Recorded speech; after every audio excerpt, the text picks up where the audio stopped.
Good afternoon, good evening. This is Dr. Clare Willocks on Bridging the Healthcare Gap, bringing ancient and progressive medicine to the mainstream. Today, I'm very honoured and I'm delighted to welcome Dr. Stephanie Mines. Hello, Stephanie. Hello, Claire. I met Stephanie in 2010 in the northeast of Scotland in Findhorn in the community at a conference called Conscious Medicine. Now, Stephanie, if you don't mind, I'd like to just say a little bit about you from your biography, because you've got a lot to say, and I don't think we'll be able to cover it all in the short time that we have together. So Stephanie, Dr. Stephanie Mines, is a neuropsychologist, PhD, and founder of the TARA approach for the resolution of shock and trauma, which is taught internationally, which is how I met her, and is a clinically tested comprehensive treatment design. Dr. Mines' unique understanding of Western and Eastern modalities comes from her academic research, as well as her extensive work in the field and her own personal practice, which I would say has been relentless. Dr. Mines understands shock from every conceivable perspective, and she differentiates this from trauma as how it impacts the body, the mind and the spirit. She has investigated shock as a survivor, a professional, a healthcare provider, and as a trainer of staff of institutions and agencies. The TARA approach is also a non-profit organisation dedicated to providing alternative and sustainable health options for a broad spectrum of populations, including those in need, those who are suffering from illness that result from shock and trauma, survivors of domestic violence, families and children, and people living with neurodiversity, including autism and other sensory integration challenges. And this is so important to our conversation. But Dr. Mines also, I wouldn't say it was a U-turn, but she significantly up-leveled and developed the climate change and consciousness movement. She convened a global gathering in Northeast Scotland in April 2019 with keynote speakers including Bill McKibben, Charles Eisenstein, and Vandana Shiva, and others who inspired the intergenerational community there to take action that is now sustained by a movement serving throughout the world. This work is continuing, and no better than this time, at a time of COP26 in Glasgow, that we're having this conversation. So, Dr. Mines, I'll call you Stephanie. You really have an enormous bio there. You've written many books. I know that you had, you recently wrote your We Are All in Shock, New Frontiers in Sensory Integration. And also you wrote about They Were Families, how war comes home. You have written other books as well, but really what's come through, the thread that comes through everything had been your seminal work really on shock, how shock affects the body, understanding it from a physiological perspective, but with the recognition that how it's lodged in the body and how we can work with it. So can you tell me a little bit about how you started with this deep interrogation into shock, how it affects the body, a little bit about the clinical work, and we'll come to then moving on. I see it from having understand it as a very, very personal mission, and you use many personal stories, and these stories have actually then brought other people to this work, which has transformed them on a personal level. But I see it now that actually you've moved kind of beyond shock. It's not saying that shock doesn't happen, but beyond shock, beyond trauma, to a much bigger collective responsibility for each and every one of us. So Stephanie, this is about you, and I don't want to talk too much about this, but I'm just so grateful that you're here for us to have this conversation at this absolutely pivotal time for humanity, And it's not just, it's beyond healthcare as well. So over to you. Thank you, Claire. And first of all, I want to say what a joy it is for me to be in this space with you. Thank you.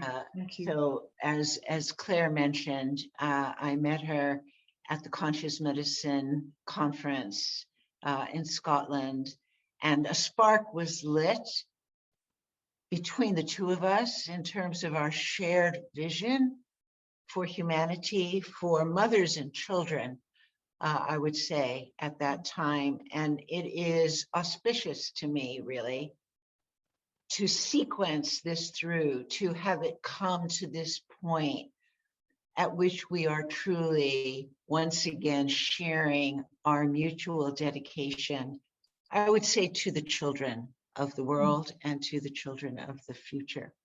And actually, I'd like to dedicate this entire conversation to the children of the future and say that I come really to this mission as a mother and as a grandmother, that the motherhood within me is really what carries me forward, despite the despairing circumstances that are evident everywhere. So your question, how did I enter this? I asked you everything, actually. So yes, right, you did, and that's great because you traced the arc, and that arc is with me every day of my life. So I came into this field of serving humanity out of my own experience of living in a incredibly distraught family where violence was hidden and part of our daily experience. So I grew up in a very frightening and dehumanizing environment. I'd say that sadly, I think many people watching this will probably identify with that. And the fact that it was hidden, I think, is important. The attempt to obfuscate this suffering, I feel, exacerbates the suffering. And that's a very important theme for me, the exposure of the truth. And I feel we're in an era right now where the truth is being exposed. That's part of what's creating the crisis environment, is that suffering and the inhumanity of racism and all those affronts that contribute to our decline are now being exposed. So as a child in that environment, I was constantly searching for understanding. I can say at this juncture, having reflected for several decades now on that childhood, I recognize the brilliance of who I was. And that is something that I think everyone will discover if they reflect on their childhood, if they reflect on how they responded to difficult circumstances. They will come away with a sense of awe at who we are. Yeah. And that awe is truth. It's not self-indulgence. It's not grandiosity. It's the truth. Each one of us is a miracle. So I am amazed when I reflect on how I responded to brutal behavior that was the product of my parents inability to deal with the stresses of their life. And those stresses were psychological and spiritual, but they were also physiological. There were conditions, my father's war-induced head injury, for instance, that led me to write the book, They Were Families, How War Comes Home, was at work in his brutality. I couldn't know that at the time, of course, but it's a tribute to my completely persevering curiosity that I discovered that and then set out to inform people of the damages of undiagnosed head injuries, and actually did my doctoral research in traumatic brain injury. So that curiosity that I as a child had led directly to the contributions that I've been able to make. So that was my entree into this field. And I know from having taken several of your courses, I remember doing the first, it's not called the fundamentals, it's I can't even remember the name of the first, the essentials. And you said that you took, when you trained with your teacher, you took that essential courses 19 times? Yeah. So yes, I call it the foundation series in the TAR approach. And it now, of course, is a fusion of what I learned from my beloved teacher, now my ancestor, Mary Eno Burmeister, who taught me the energy medicine component of the TAR approach, and who celebrated my doctoral work in traumatic brain injury. She was so excited that I was entering academia and that I was entering the healthcare professions, because she saw that as a way to promote the precious gift that she had brought from Japan to America, to the US, and that she had imparted to me.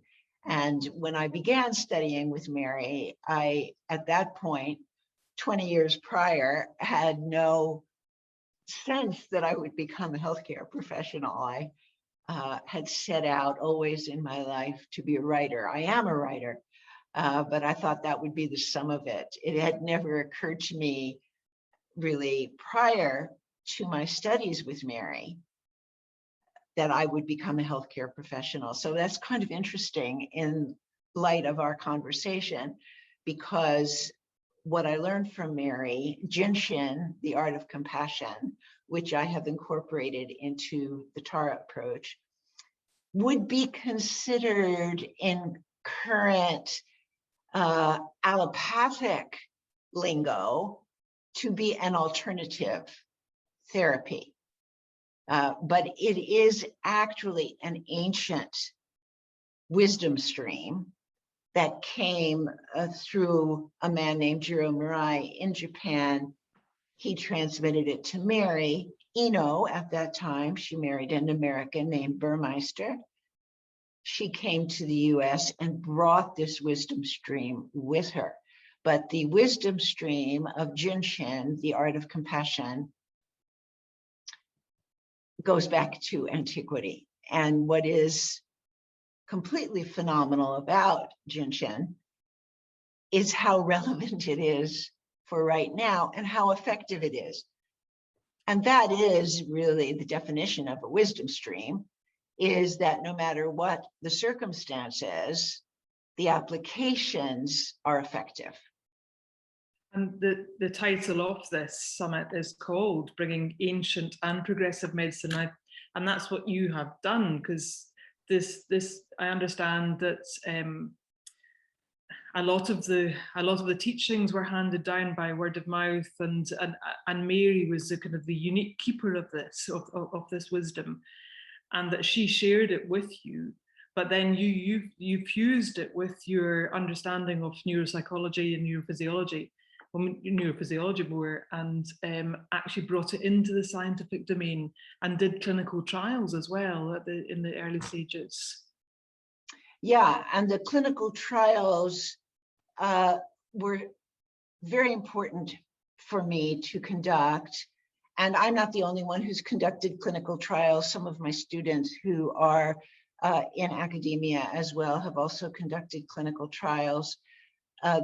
They were important to me for the people that I served.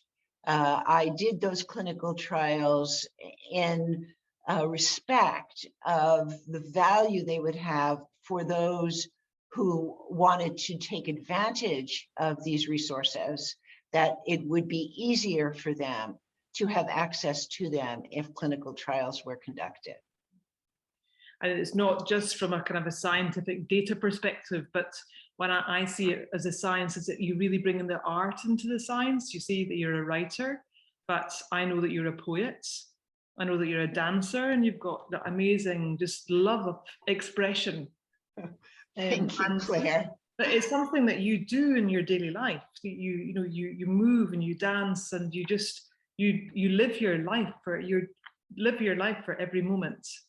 And it's about expressing it in a somatic, expressing it, in movement and in our physicality.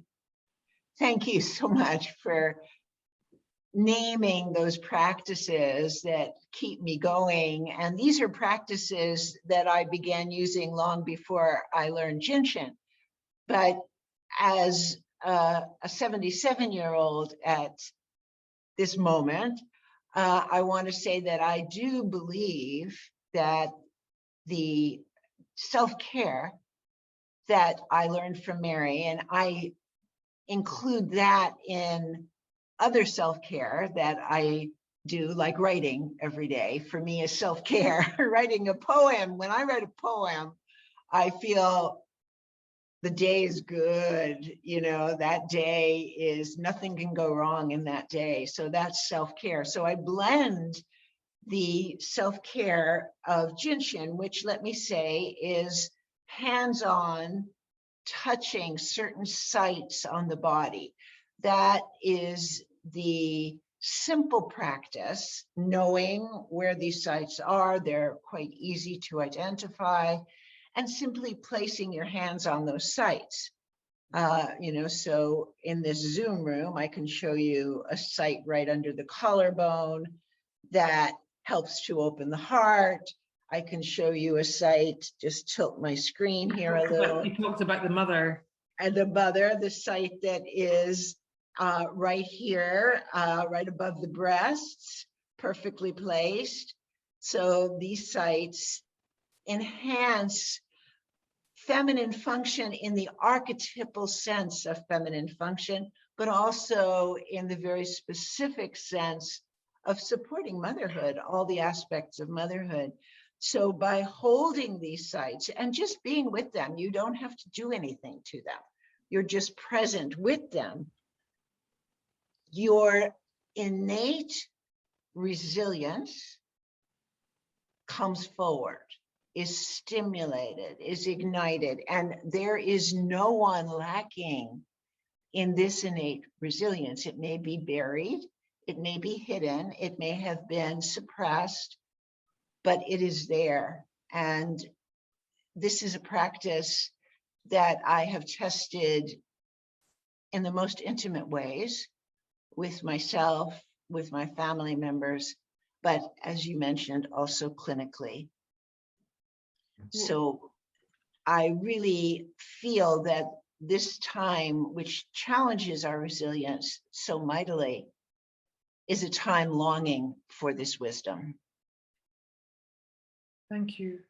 One of the terms that you specifically use, and I think Peter Levine uses as well, is attunement.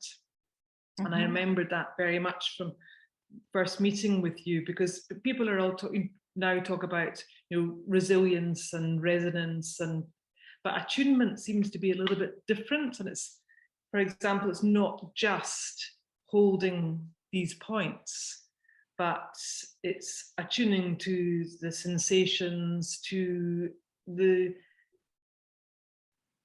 somatic understanding of what it is that we're experiencing, holding these points. And I would also say it's really helpful, and the names of all the points are so beautiful. mean, I just love, I think it's, you know, point number 15, and I never forget, and I share it with so many people. It's like, wash your heart with laughter. And to be able to be holding that in a pelvic region for women who have either experienced personal trauma or intergenerational trauma, to be able to be connecting with their hearts in that pelvic region and to be washing it with laughter is just, is beautiful. Yeah, there are so many dimensions to each of these sites, and they serve so many functions. It might seem difficult to believe, but I have thoroughly tested this, that simply the act of holding these sites begins to unravel the traumas and the shocks that are buried within our physical structure. So attunement, it goes beyond just touching. It is a way of being present to oneself and a way of being present also to others, because we learn to attune to ourselves, and we also learn to attune to others through that experience. It explains why the system is called the art of compassion. You also talk about stressing the importance of differentiation. And at the moment, in these, we're saying that everybody, but we're all equal, that everybody's made equal, everybody's made equal, and actually we're not. And we're all given our unique gifts, and it's actually being able to understand what is ours to do. And the differentiation is very important through the Tara approach. And I wondered if you could talk a little bit about that, about differentiation, and then how that led you to go from the personal level of shock and trauma to seeing differentiated individuals who are in the process of attunement to their own brilliance, and then stepping up to realizing that we are in actually the most amazing and critical times our planet has probably ever seen. Beautiful and comprehensive question. So I would love to dive in for just a moment into that word differentiation and say that the energy medicine system that is fundamental to the Tara approach, Jinshin, the art of compassion, arises from embryogenesis. So the system, and this has now been validated in a variety of ways that I trust completely, the system is part of what is known as the extraordinary meridian system. And the term that I've coined for that is the rivers of splendor. And in traditional meaning allopathic, which is not actually traditional, but is what we associate with traditional, commonly known medical practice is allopathic.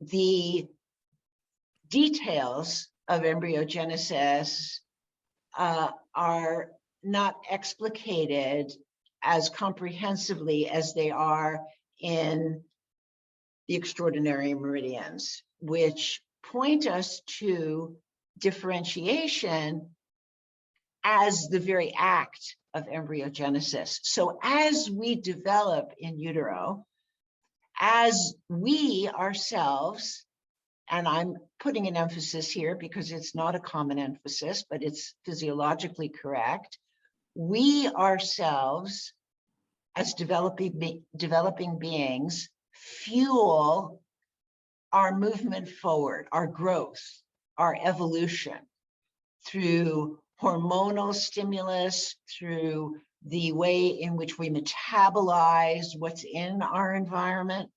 We fuel our movement forward, our growth and our development through a process of differentiation. So we're differentiating cells, we're differentiating organs, we're differentiating from connective tissue. And within that differentiation process, there is another process that's ongoing, which is called apoptosis, which is the way in which we let go in order to differentiate. And we keep evolving out of that innate impetus to differentiate, to let things die and fall away. And in that process, we define ourselves. And it sounds very complex, but it's incredible. It's also incredibly simple. You said that the self-care, that there's just 26 points, and it transformed my understanding of embryology and, you know, understanding where we come from, because actually going through the points from 1 to 26, you realize that everything is in the process of unfolding, and that exactly. each point goes to another, and then that's where you bring in the music, the movement, and it brings us back to our innate self and things that were primed into us from a from that our stages of our development, and to realize that we're always developing. We're always exactly. And just as in utero, each one of us uniquely harvested the specifics of our environment. So we were, through our sensory systems, we are taking in the intergenerational information, the nutritional information, the sounds and smells and the sights of our unique environments, and fusing that with our own impetus to be. The result is unique individuality that we know at that time that there are no two brains alike, there are no two individuals alike, and along with that, each one of us has a unique mission, a unique articulation that no one else has. So from that understanding of embryogenesis, which is physiological, there are certainly philosophical and spiritual applications, but I am really speaking scientifically. I am really speaking physiologically. This is physiological truth. So from that understanding, I came into consciousness of our astounding climate emergency with a very clear confidence that if everyone alive at this time could step into their unique selfhood, that would be what would turn this around. And we're running out of time to turn it around, but we're not yet completely out of time. And so I carry on with promoting this, and it's really the seed of what allowed me to take that step from I to we and create climate change in consciousness. That's beautiful, and it is very, very profound, because I think sometimes we can get stuck in the conversations about healthcare and the traumatic experiences within healthcare. Many people come to, well, I'll talk about, within the birth environment, but they come to that with many of their own traumas. They may have had violence in their background. They may have, had intergenerational trauma, but there's also the trauma of the harm within healthcare, the nocebo effect, and the trauma, the traumatic birth. And we see it very much. Well, certainly we're in the healthcare institutions, we understand it mentally as in it's traumatic for the mother, but we still don't really have the consciousness about the impact on that child of the birth. And when you understand about the consciousness of the embryo in that development, in all these iterations of the embryo becoming, in its becoming, I think sometimes that would be overwhelming, thinking of, you know, the amount of trauma that individual has endured. But what is beautiful is that you see, and I often share this now with people, it's like, you are absolutely amazing. You know, I'm amazing. The fact that I'm here just now, and it's like, thanks to, you know, to you and your teaching, it's like, isn't it absolutely freaking awesome that we, you know, we are here just now, we're having this conversation. We've had so many attempts that are, you know, in our lives to not necessarily concerted attempts, but from that very, you know, the thought of coming in to incarnate into this life, and that whole journey, you know, that birth journey, whether it was through a vagina or whether it was through the sunroof, and that we can get stuck in that, you know, these conversations all the time. But actually, however people come into being, it took away a little bit of personal responsibility back from that I, from me feeling that, oh my goodness me, I'm doing this terrible thing to people, or to babies by the mode that they're being born. But actually, there's a much greater organization beyond that, and they have survived, and they've come in their exact way that they were supposed to arrive, for a unique reason, to express the gifts that they have in the world. I can't articulate things as beautifully as you do, Stephanie. But no, this is perfect, Claire, because this is what brought us together initially. This was really the commitment to babies, to children, and to resolving the traumas and shocks, I would say. And the differentiation between trauma and shock is an important theme for me. I don't know if we have time to go into it here, but suffice it to say that the nature of our circumstances now, like the title of the book that has just been revised and reissued, We Are All in Shock, is shocking circumstances. And they're shocking because of the multi-level of affronts occurring simultaneously. And in a nutshell, that will differentiate shock from trauma. And it is important to recognize that differentiation, because that also is physiological.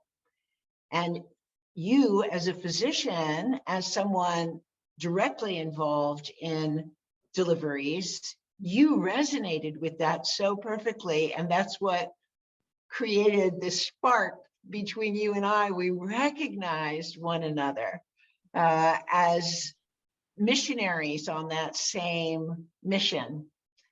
And in a way, you could say that this juncture that we're in right now, this existential crisis for humanity, is a rebirth, an agonizing one.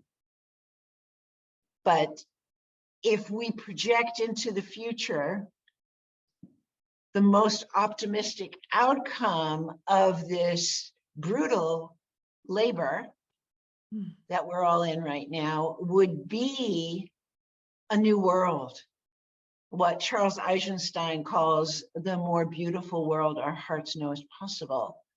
So the world that we would like our grandchildren to thrive within. And I say our grandchildren, doesn't matter if you actually have children or not. I'm speaking of the children of the world. And that's where I see where it comes all so beautifully together, because it's about bringing these children into the world. You mentioned about, you use the term neurodiversity, and that the children that are coming in are very, very different, very, very different from the children that were born for generations behind, you know, before us, and our generations as well. And there's something that's very, very special about them. But what world are we leaving for them? And these are brilliant individuals, but there's still that responsibility of those that are bringing them into the world, that we look after our own unique footprint on every level. And I would say, in response to your comments, if I may, that it is the responsibility of the healthcare professions to be in service to those children, to neurodiverse children and all children, as the most vulnerable population in the world right now. And I'm speaking globally here, that children being born now, children who will be born very shortly, come into a world for which we have not adequately prepared them, for which we have not yet even taken responsibility.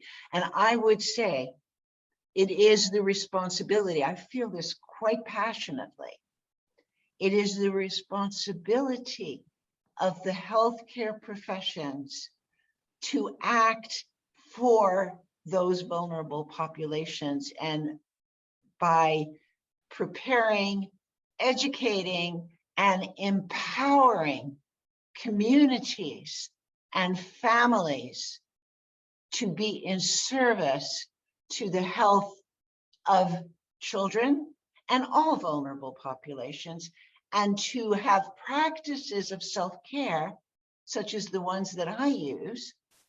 I am not offering the singular one. I would never attempt to say I have the answer, but I represent a genre of resources that provide the kind of self-care and self-regulation that adults, including medical professionals, need to be practicing as they deliver empowerment to communities at the grassroots level, to prepare them for inevitable escalation of healthcare challenges that we already see and that are going to escalate unquestionably, no matter how much we turn things around or how quickly. Certain things cannot be turned around. They're already put in motion. The extinctions and the domino effect of climate crises is ensuing and cannot be halted. We can mitigate, we can slow it down, but the healthcare consequences are simply going to accelerate. What is the responsibility of healthcare providers in the face of that reality? That's code red. What is our responsibility? And as we were discussing, it's for people who are listening to this and watching this, it's very easy to say, oh, this is about the institutions, this is about the health minister, this is about our directors or our chief executives, but it's not. It's about every single person. It's about the domestics in the, on the wards or in the communities. It's about the nurses, the doctors, the midwives, actually how they show up, how they look after themselves, we are becoming more and more burnt out and disconnected and just showing up to our work. And it's actually, if we are with, I'll use birth again, if we are going to be witnessing a birth of one of these special children, it's about being utterly present to that, utterly present to the mother, but also to that baby that's coming. And I do believe that people just begin to forget about that. They begin to forget about how special it is, and what an honor we have to be in that position, working with it. It's an amazing. I would believe that everybody that goes into it, it is a calling, but they begin to forget about that and see it as a job often because of the stresses. And at the moment, we're seeing shortages, we're seeing staff shortages through, with the pandemic, we're seeing fuel shortages, we've had many changes in the UK. We've had the changes with Brexit, we've had the changes at the with the borders, with not being able to get provisions, but actually it's seeing, well, what can we do individually? How can we live our lives a little bit differently? How can we actually eat a little bit more sustainably? And as you said about healthcare, as well, that self-care is so much more sustainable than phoning up the emergency, or turning up at the emergency department and depending on somebody to fix a problem for you. Yeah, I think you've really named it quite precisely, that the entire systemic collapse, long overdue, but the crumbling is now before our very eyes. The systemic collapse of institutions that we foolishly thought we could depend on, all is the result of forgetting, as you said. This is a time to remember, and I use the word remember in its somatic sense. Bring back into the members of our bodies the innate wisdoms that are simultaneously ancient and progressive at the same time.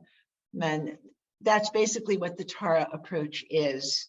To the best of my ability, I've created a system that is ancient in terms of the energy medicine applications and progressive in terms of the neuroscience.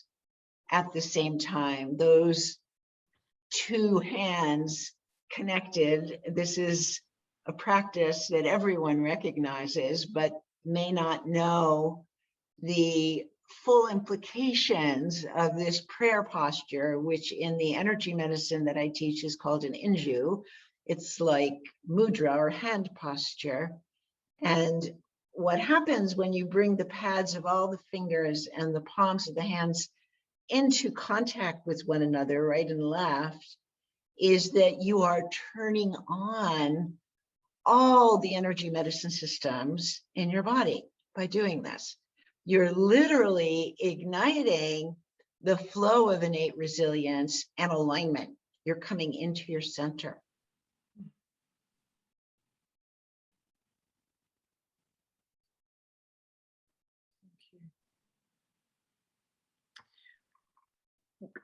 One thing that you said earlier on is that you did your PhD on traumatic brain injury.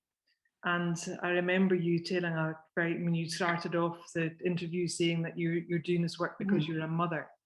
And that you shared a very personal story of how that once you had already been trained and were beginning to teach this method, that you had a personal story to share how you apply the work for your family.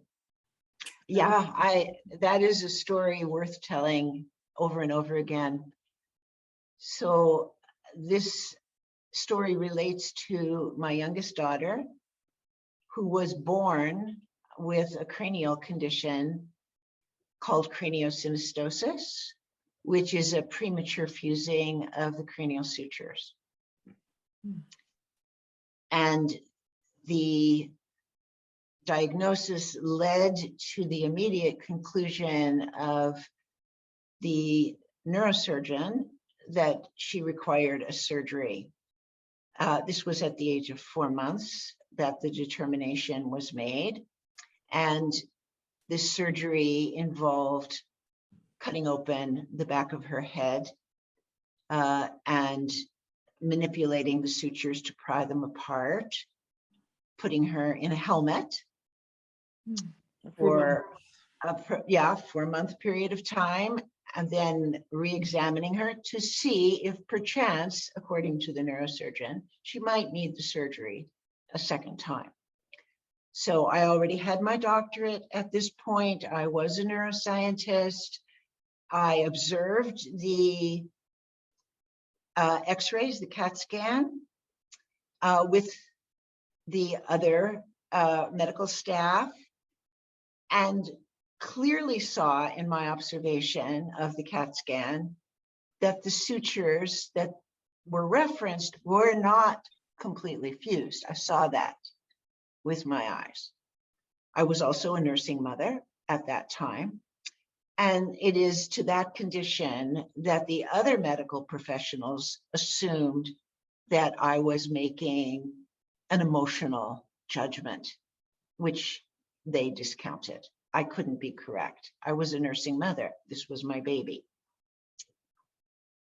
So I was able to convince the neurosurgeon to delay the surgery, and suggested that perhaps I might intervene in some way. I didn't say how.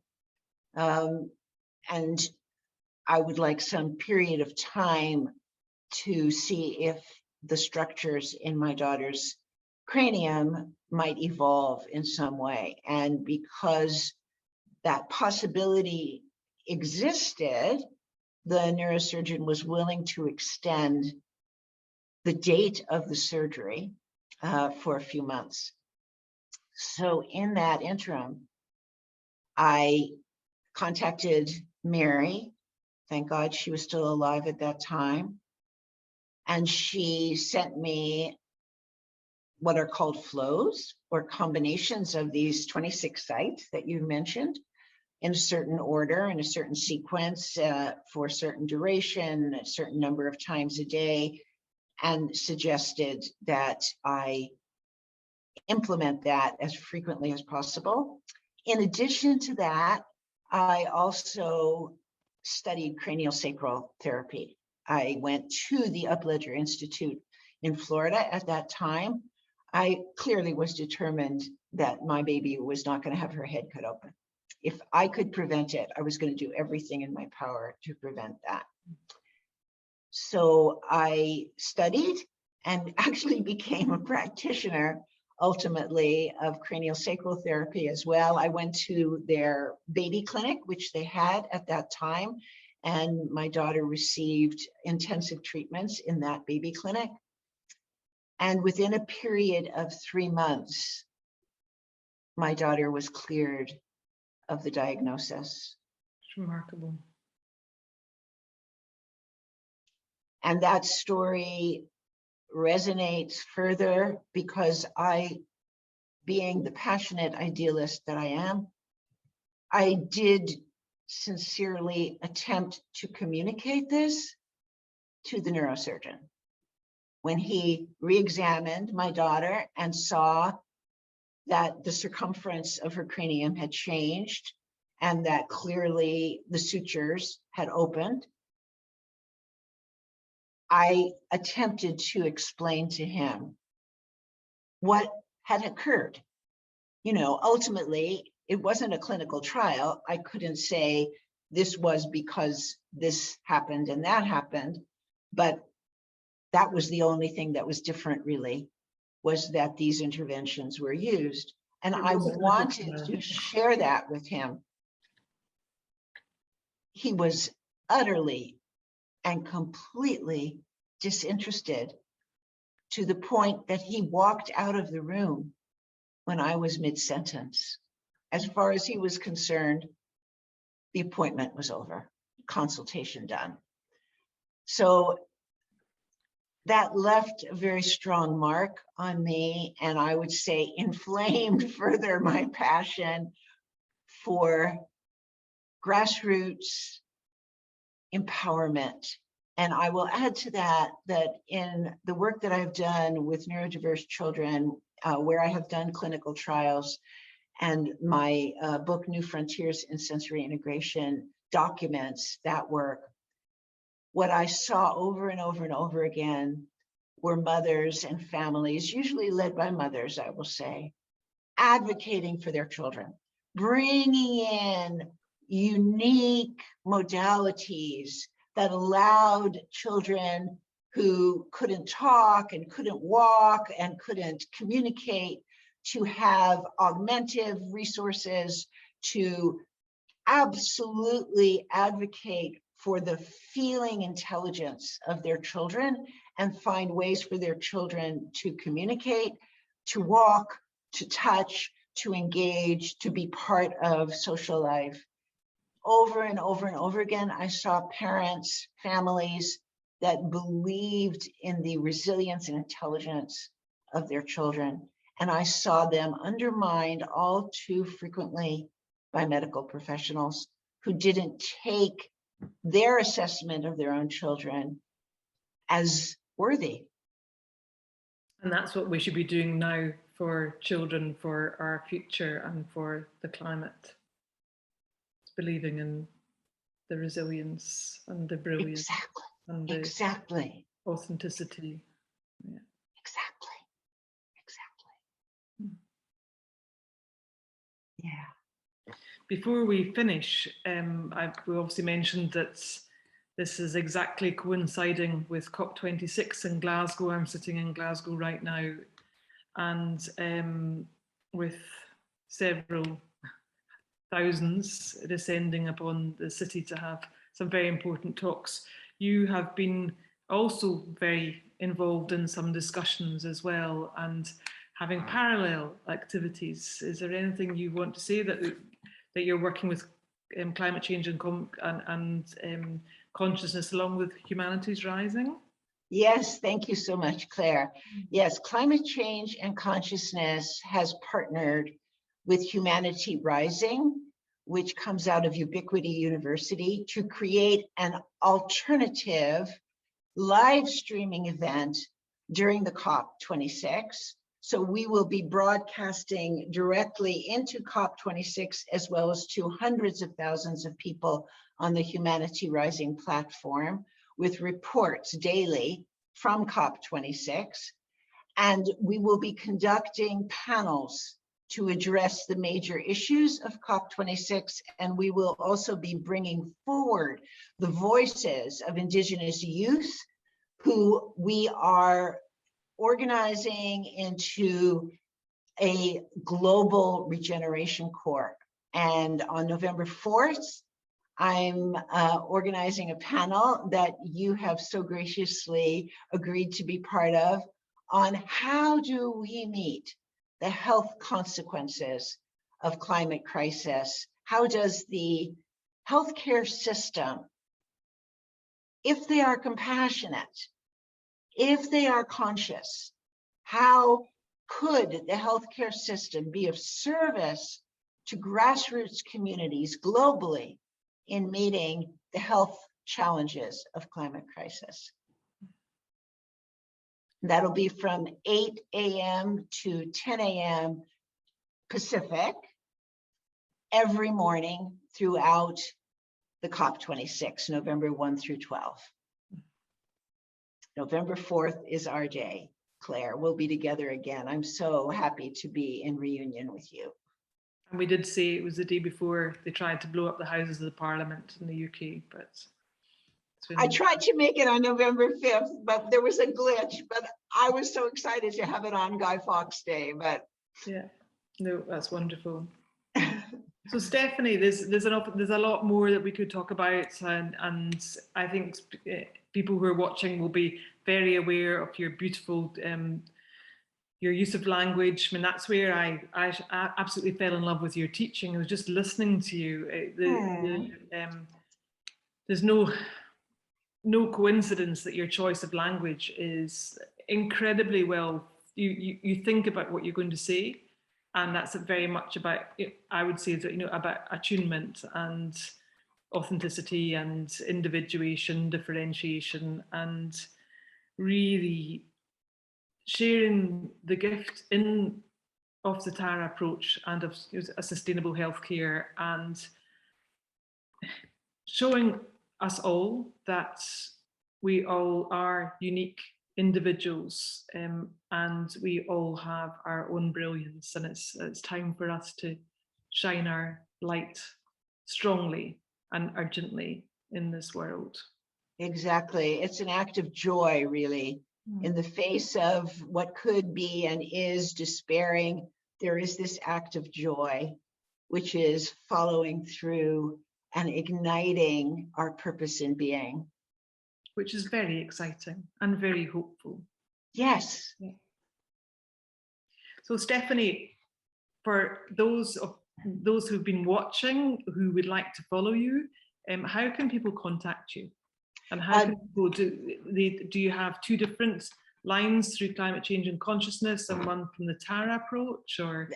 Either one will get to me. So the Tara approach might be the most direct, taraapproach.org. So www.tara-approach.org.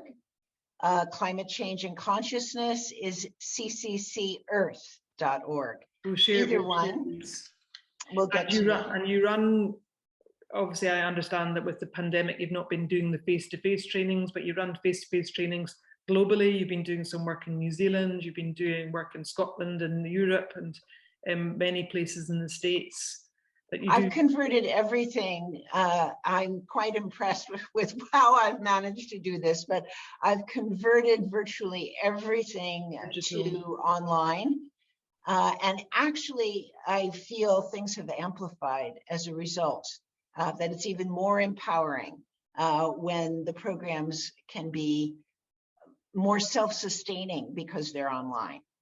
And I will gift everyone who attends this summit with the self-care book, which is digitally available, that will launch everyone into very simple self-care practice of the Tara approach, igniting these sacred sites that bring forth your original brilliance. That's such a generous gift. And as you were saying, it's for people who are watching this, that's what we need to do. We need to tune into our own brilliance and then be present to the brilliance of others. Exactly. Them in their unfolding and ourselves in our continual evolution. That's exactly the way the inner and the outer transformation occurs simultaneously. Yes. Thank you so much, Stephanie. Thank you, Claire. Delight. What an opportunity. And a pleasure, and I look forward to continuing our conversations. Please.